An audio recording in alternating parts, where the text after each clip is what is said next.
Aujourd'hui, on débarque sur la petite plage de Sokoa, sur la commune de Cibourg, moins de 8000 habitants. Juste derrière moi, sur les falaises du Pays Basque, il y a des vignes. Et juste en bas, dans la mer, par 15 mètres de fond, il y a une méthode de vinification unique au monde dans les profondeurs de la baie de Sokoa.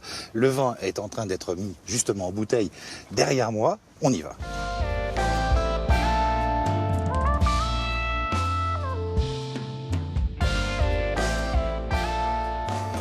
On va aller voir Emmanuel, c'est lui qui a déposé le brevet de cette vinification sous-marine en 2007. Oui, il est là. Ça va Emmanuel? Bonjour. Cette vinification sous-marine, c'est un concept unique au monde. Ça apporte des arômes vraiment particuliers. Ah ben c'est justement le but, sinon on ne se compliquerait pas la vie, à mettre du vin sous l'eau. Et d'ailleurs, c'est pas mettre du vin sous l'eau pour mettre du vin sous l'eau, c'est vraiment faire de l'océan en fait une ressource énergétique à profusion et de l'utiliser pour mettre les levures qui refermentent le vin, un peu comme dans un procédé en champagne, mais moi je le fais en cuvée sous l'eau. Et ces levures mises dans ces conditions si particulières vont avoir complètement un changement de leur métabolisme et donc vont faire des arômes différents de ce qu'elles feraient à terre. Quand vous êtes arrivé ici, vous étiez un précurseur, il n'y avait pas de vigne, il n'y avait rien. Alors, non seulement il n'y avait plus de vigne ici, mais surtout personne n'avait jamais mis de vin sous l'eau. Donc on va aller les voir. Ça n'a pas été, on va y aller, oui. On va aller les voir. Elles ont quelque chose de particulier? La plus belle vue, à mon sens. Ouais.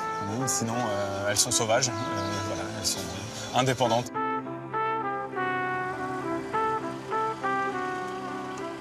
Mais sur le savoir-faire, tout avait été perdu ici sur les cépages. Qu'est-ce qu'il faut mettre par rapport à la terre? Moi, j'ai la chance d'être ingénieur agro et œnologue.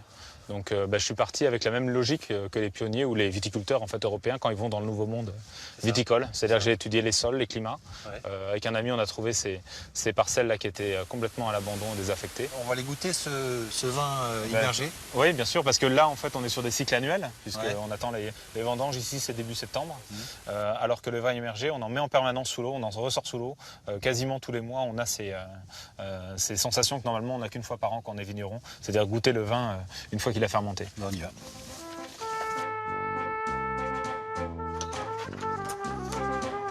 Donc c'est là que ça se passe. Exactement, c'est la porte déchets. Donc ça sont des cuves qu'on a sorties la semaine passée. D'accord.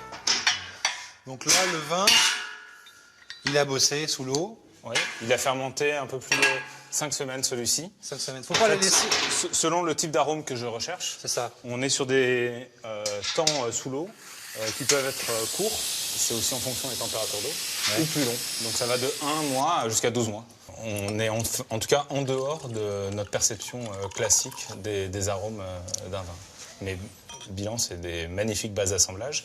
Et puis nos goûts ne font qu'évoluer, hein. Donc c'est intéressant, c'est effectivement une nouvelle palette aromatique dans l'univers des boissons. Bon, à consommer avec modération demain.